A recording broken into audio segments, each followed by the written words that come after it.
hair seller. In the heart of a quiet, sleepy town, a new shop appeared almost overnight. The sign above the door simply read, Eden's Locks, and in the window, rows of wigs and hair extensions shimmered like gold in the sunlight. Women of all ages were drawn to the store, captivated by the gleaming hair on display. The shopkeeper, a man named Caleb, was tall and gaunt, with eyes that seemed to peer right into your soul. His voice, though soft, held a strange allure. He promised the women that his hairpieces were special. Crafted from the finest materials, they would enhance their beauty and bring out their inner charm. Best of all, the prices were unbelievably low, too good to pass up. Word of the shop spread quickly, and soon, Eden's Locks became the talk of the town. Even women who had no interest in wigs or extensions found themselves drawn there, compelled to see what the fuss was about. One evening, a young woman named Clara entered the shop. She had never worn a wig before, but something about the glistening strands called to her. Caleb greeted her with a knowing smile, as if he had been expecting her.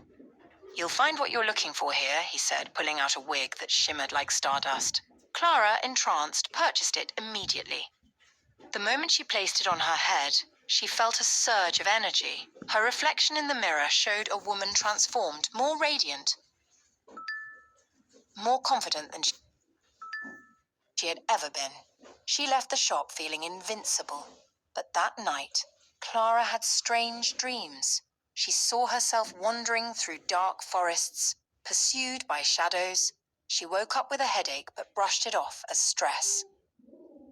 A few days later, Clara's hair began to feel different. When she ran her fingers through it, it felt thin and weak.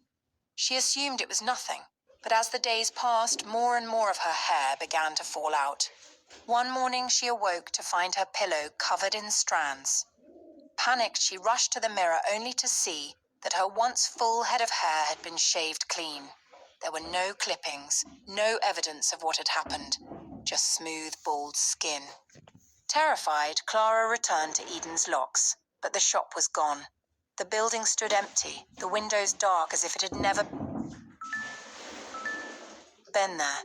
Desperate, she tried to warn the other women who had shopped there, but they too were starting to experience the same strange symptoms. One by one, their hair vanished without a trace, leaving them bald and broken. Soon, rumors spread through the town. People whispered that Caleb wasn't just selling wigs, he was feeding off the hair, consuming it spiritually. Some said that he took not only the hair, but also the essence of those who bought from him. The women who had fallen victim to him began to change. They became distant, hollow-eyed, as if a piece of their soul had been stolen along with their hair. As the legend of the wicked hair seller grew, so did the fear. Women who had never even set foot in the shop found themselves haunted by nightmares, seeing Caleb's gaunt figure lurking in the shadows of their dreams. And though the shop was gone, sightings of him continued. He would appear in distant towns, always setting up his shop in the same mysterious way, selling wigs and hairpieces to new, unsuspecting victims. To this day, no one knows where Caleb came from, or what he truly was. But they say that if you hear of a shop called Eden's Locks, you should never, ever enter. For those who do will soon find themselves bald, and far worse, cursed forever by the wicked hair seller.